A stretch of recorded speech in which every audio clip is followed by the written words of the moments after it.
Practice చేస్తున్నారు. ఇంకో పక్క స్టూడియో ఎన్ తెలుగమ్మాయికి స్వాగత గీతాలు సిద్ధం అవుతున్నాయి. విజయవాడ శారద కాలేజ్కి చెందిన ఇంటర్ విద్యార్థిని వైష్ణవి తన గురువు మన కృష్ణమోహన్తో కలిసి తెలుగమ్మాయి పాటని రూపొందించారు.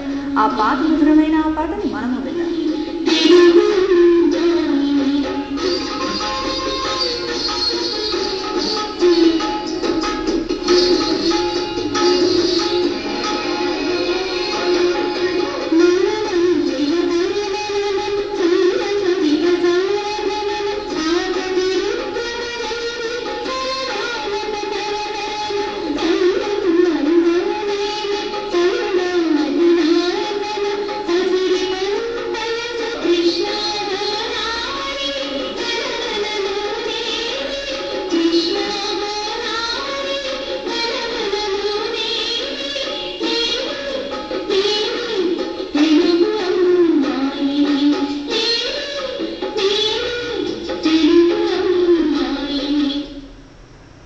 Andhra Paris